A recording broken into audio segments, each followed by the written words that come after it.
meus amores do quinto ano, tudo bem com vocês? Espero que esteja tudo bem, que o final de semana tenha sido bom, né? Estamos iniciando mais uma aula de geografia, mais uma semana de aula de geografia. A aula de hoje eu vou falar para vocês de uma outra região. Na aula passada a gente falou sobre a região norte. Hoje nós vamos falar, a nossa aula de geografia hoje vai ser sobre a região Nordeste, tá? Nossa aula de hoje vai ser sobre a região Nordeste. A aula passada foi sobre a região Norte, hoje sobre a região Nordeste. Então, eu separei esse mapa aqui para vocês verem que toda essa parte amarela aqui faz parte da região Nordeste, certo? Toda essa parte amarela, que está pintada de amarela, faz parte da região Nordeste. A região Nordeste, ela é a terceira região mais extensa do Brasil. Ou seja, ela é a terceira região com a extensão territorial maior. Ela ocupa 18%, certo? Do nosso território brasileiro. Ela ocupa 18% do nosso território brasileiro. Por isso que a gente diz que ela é a terceira região mais extensa do Brasil, tá? Ela possui 9 estados. Quais são os estados da região Nordeste? Maranhão, Piauí, Bahia, Ceará, Rio Grande do Norte, Paraíba, o nosso Pernambuco, Alagoas e Sergipe. Então, a região Nordeste, ela é composta por 9 estados, certo? 9 estados, que são esses que eu acabei de dizer para vocês. Inclusive, o nosso Pernambuco, né, que é o estado onde moramos, da nossa cidade de Recife, ou se alguém mora em outra cidade, mas também pertence ao estado de Pernambuco. Então, o estado de Pernambuco ele está localizado na região Nordeste. A região Nordeste, ela tem alguns contrastes. Como assim, Tia Gil, alguns contrastes? Ela tem diferenças visíveis entre o interior, que é a área rural, e entre o litoral, que é a área urbana. Quais são essas diferenças visíveis, esses destaques visíveis, perdão? Porque, olha só, na área rural da nossa região Nordeste, se destaca mais a agropecuária. A gente já falou sobre isso numa aula passada, mas a gente tem que ver que na região Nordeste, na nossa zona rural, se destaca mais a atividade agropecuária. E na nossa área urbana da região Nordeste, se destaca mais o litoral. Então, vamos ver direitinho como é isso aqui. Por que na área rural se destaca mais a agropecuária? Porque a área rural do nosso estado de Pernambuco, ela pertence ao campo, ou seja, é onde se criam animais, onde existe o plantio, não é? Da nossa lavoura. Então, por isso que ela está com atividade maior na agropecuária. E a nossa área urbana se contrasta mais com o litoral. Por quê? Por conta do turismo. Nossa atividade maior no estado de Pernambuco, na área urbana, é o nosso turismo. O nosso turismo ele é composto de praias belíssimas, né? Que nós temos praias belíssimas assim. Sem contar com os outros estados, mas no estado de Pernambuco, Porto de Galinhas é uma das praias mais belas que existe no estado de Pernambuco, entre outras e outras que existem também muito bonitas, Praia dos Carneiros, Gaibu, Enseada dos Corais, enfim. O nosso turismo ele é riquíssimo no nosso litoral. Então, nossa região Nordeste ela é muito rica no turismo por conta do litoral e por conta de outras coisas também, mas em evidência mais o litoral, tá? Outra coisa interessante também é que na nossa zona rural existe uma população menor e na nossa área urbana, que é a nossa área litorânea, existe uma população bem mais extensa, bem maior. Agora nós vamos falar com relação à cultura da nossa região Nordeste. A cultura da região Nordeste. O que prevalece na cultura da região Nordeste? Então, olha aqui a sua cultura. Perdão, gente. Olha aqui a sua cultura. Ou a nossa cultura, né? Que fazemos parte da região Nordeste. Então, na nossa cultura, prevalecem de vários aspectos. Mas existem muitas informações mesmo ricas, que a gente vai encontrar na internet. Mas na nossa cultura faz parte a dança, faz parte o próprio turismo, faz parte as comidas típicas, enfim, a vestimenta, N coisas fazem parte da nossa cultura. Mas eu separei uma informação bem legal que vocês podem procurar num site na internet, um link que vai falar muito a respeito da cultura do Nordeste, que é o museu. Se vocês colocarem na internet essa pesquisa, ó, Museu do Homem Americano. Então, se vocês colocarem para pesquisar sobre o Museu do Homem Americano, vocês vão encontrar muitas fontes, uma riqueza imensa de fontes da nossa cultura nordestina. Eles falam muito, nesse link do Museu do Homem Americano, eles falam muito, evidenciam muito a cultura nordestina, tá? Então, se vocês acharem interessante depois, eu indico a vocês que olhem, é uma pesquisa bem legal, bem interessante, para vocês descobrirem o quanto a cultura nordestina é rica, o quanto nós somos fartos na nossa cultura, certo? Outra coisa interessante também que a gente vai falar é sobre a seca e as migrações. Sobre a seca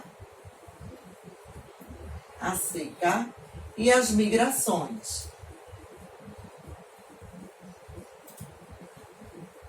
A seca e as migrações. O que é que está interligando essas duas coisas? Gente, a seca, todo mundo sabe que é um período prolongado sem chuva, né? Quando passa muito tempo sem chover, principalmente no nosso sertão, então a seca é terrível, porque a migração está interligada com a seca. Porque há um tempo atrás, hoje em dia já não acontece mais tanto isso. Vou explicar para vocês por quê no decorrer da aula. Mas há um tempo atrás, quando a seca era muito grande mesmo, passava um período muito longo sem chover, os rios secavam. Então as pessoas do campo, elas perdiam as suas lavouras, que são as suas plantações, e perdiam também a sua criação de gado. Porque os animais, como não tinham o que comer nem o que beber, terminavam morrendo. Então essas pessoas do sertão, por conta dessa seca, elas migravam para o litoral, ou seja, elas migravam para as cidades, superlotando a população das cidades. Aí o que acontecia? Como existia a superlotação, consequentemente, começavam a existir mais morros, consequentemente, começavam a existir mais bairros, consequentemente, as pessoas passavam a morar em qualquer lugar, de qualquer maneira, puxando energia de qualquer maneira, puxando água de qualquer maneira, plantando de qualquer maneira. E como aqui se chove mais do que no sertão, quando dava uma chuva muito forte, aqueles morros tendiam a desabar, desabavam as casas, muitas pessoas até morriam. Além de perder as suas casas, perdiam também as suas vidas. Então, por isso que a seca e a migração estão interligadas um com o outro. Porque, consequentemente, quando existia a seca, partiam-se para as migrações. As pessoas saíam da zona rural e partiam para a zona litorânea atrás de uma qualidade de vida melhor. E muitas vezes nem encontrava essa qualidade de vida melhor, porque quando não morava na rua, ia morar em qualquer lugar, de qualquer jeito, e ocasionava muitas vezes em alguns desastres ecológicos que perdiam até as suas próprias vidas, além de suas casas, tá? Então, elas não tinham uma condição de vida boa. Elas não tinham uma condição de morada boa. Elas vinham atrás de melhores condições e acabavam não encontrando. As cidades mais procuradas nessa época eram Recife, Fortaleza e Salvador. Eram as campeãs, em migração. As pessoas saíam, né, da zona rural e iam para essas cidades por ser uma cidade litorânea, através de uma condição de vida melhor, através de um emprego, através de uma moradia. E nem sempre isso era possível, nem sempre elas encontravam. Então iam morar de qualquer jeito, dormir de qualquer jeito, construir casa de qualquer jeito, puxar energia de qualquer jeito e terminavam causando danos ao ambiente, acidentes gravíssimos em que elas perdiam até suas próprias vidas. Outro fato interessante também é que em algumas áreas da região Nordeste já existem projetos de irrigação. O que são projetos de irrigação? Foi quando eu disse que essa questão da migração, elas aconteciam mais há tempos atrás. Porque aí, quando começaram a existir os projetos de irrigação,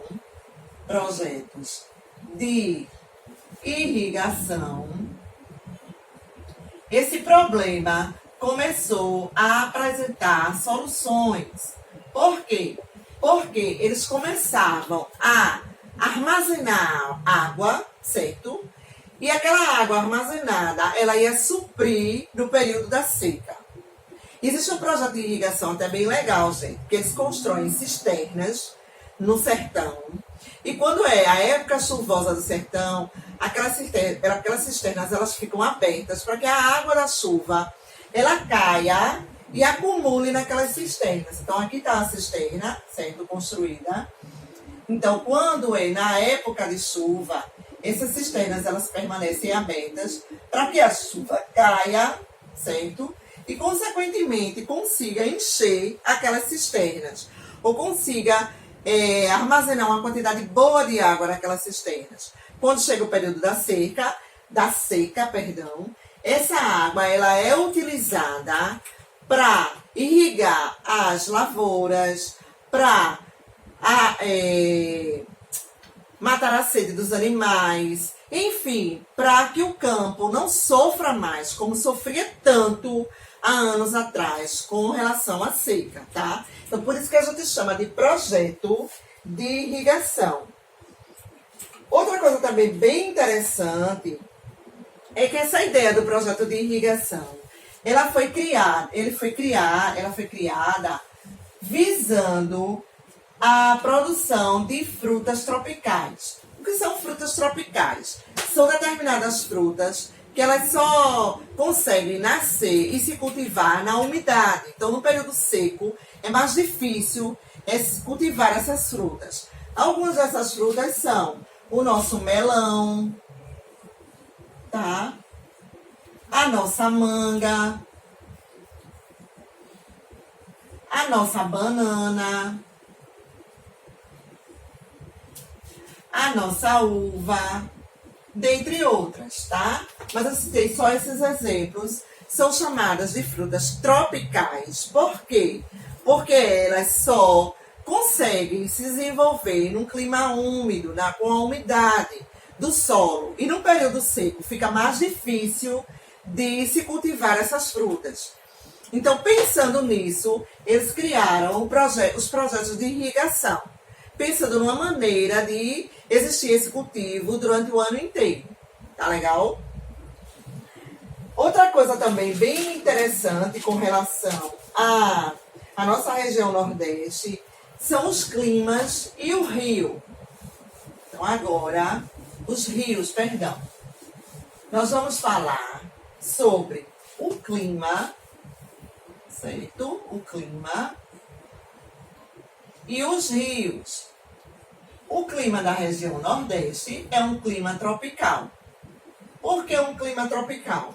Porque ele é um clima que nem é quente demais, nem é frio demais. Então, a gente chama de clima tropical.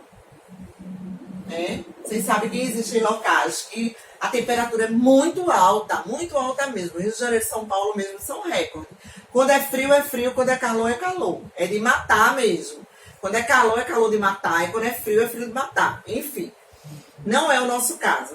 Nessa região nordeste, o nosso clima é tropical. Ele é um clima equiparado. Ele nem é muito frio, nem é muito quente. Às vezes, ai, que calor horrível. A temperatura sobe um pouquinho, mas não é constante aquela temperatura. Depois ela tende a cair e voltar ao normal. Por isso que a gente chama de clima tropical. E com relação aos rios, gente, existem rios chamados rios permanentes. Rios permanentes.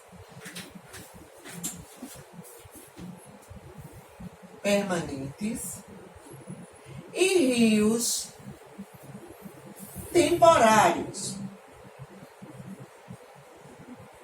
Rios permanentes e rios temporários. Qual a diferença entre esses dois rios? Os rios permanentes são aqueles em locais em que chove constantemente, tá? Aqueles locais onde chove constantemente, os rios são permanentes. Os rios temporários são aqueles locais onde não chove constantemente. Ou seja, esse tipo de rio, ele só acontece em determinada época do ano. Em determinadas épocas do ano, eles secam mesmo. A água vai baixando e ele fica só o fundo do rio, a terra. Então você pode até andar por ali, você anda e diz assim, olha, aqui já foi um rio. Há meses atrás isso aqui era um rio. Por quê? Porque não está chovendo, então ele secou. Mas os rios permanentes não, eles são localizados em locais que chovem com mais frequência. Por conta disso eles não secam, né? O Rio São Francisco mesmo é um exemplo disso, né? Porque ele é um rio tradicional, ele jamais seca, ele é um rio imenso, ele banha vários locais, vários estados, né? Mas ele tem até uma história bem engraçada, porque ele fica na divisa entre Bahia e Pernambuco. O Rio São Francisco, ele está dividindo esses dois estados, Bahia e Pernambuco. Então até tem uma música, não sei se vocês já ouviram, é uma música de São João, né? Uma música da época de São João, que diz assim, Juazeiro, Petrolina, Juazeiro, Petrolina, todas duas eu acho uma coisa linda, eu gosto de Juazeiro e adoro Petrolina. Por que essa música? Porque Petrolina faz parte de Pernambuco, Petrolina, tá? E Juazeiro faz parte da Bahia. Juazeiro faz parte da Bahia. Então alguém teve a ideia de fazer essa música em homenagem ao Rio São Francisco, né? E destacou as duas cidades, que elas, cada uma pertencendo a um estado, porém as duas são banhadas pelo Rio São Francisco. Então, por isso que ele cantou essa música, ele criou essa música. Eu não lembro, não sei se é Linando Cordel a música, eu não lembro direito de quem é. Mas ele criou a música evidenciando as duas cidades, porque cada uma pertence a um estado diferente, e o Rio São Francisco ele fica na divisa desses dois estados, tá? E para finalizar a nossa aula, nós vamos falar um pouco sobre as campanhas para a economia de água. Porque a gente se questiona tanto campanha para economizar água. Porque a água, gente, ele é um recurso natural, porém escasso. Se a temperatura subir demais, né, ou seja, se a umidade der alguma intervenção, então o que é que vai acontecer? Cada vez mais a água vai evaporar. E se a gente não economizar, a gente não vai chegar ao ponto que a gente não vai ter água para nada. Isso não pode acontecer. Porque o nosso organismo precisa de água, as nossas plantas precisam, nossos animais. A água é vital. Sem água ninguém vive. Então por isso que se fala tanto no aquecimento global, por isso que se fala tanto em campanhas para economizar água, porque a água é um recurso natural. Então, vamos colaborar, né? Vamos evitar também gasto de água desnecessário. Vamos fazer a nossa parte, porque quando a gente faz a nossa parte, a gente contribui. Se cada um fizesse a sua parte, muita coisa já tinha mudado. Ah, tia Ju, mas só eu vou fazer. Se todo mundo pensar assim, ninguém faz. Então, a gente tem que fazer a nossa parte, até mesmo para influenciar as pessoas a fazerem a parte dela. Então, com essa mensagem, eu vou finalizar a minha aula, tá? Qualquer dúvida na realização da atividade de casa, é só entrar em contato comigo no privado. Vai ter atividade no livro, vai ter atividade no caderno. Então, realizem as atividades com bastante atenção. Qualquer dúvida, falem comigo. Me mandem para correção para tirarem as dúvidas, tá? Bom final de semana. Até semana que vem, se Deus quiser. Papai do Céu abençoe a família de vocês, todos vocês com saúde, muita paz, muita alegria e muita felicidade no coração, tá? Beijo!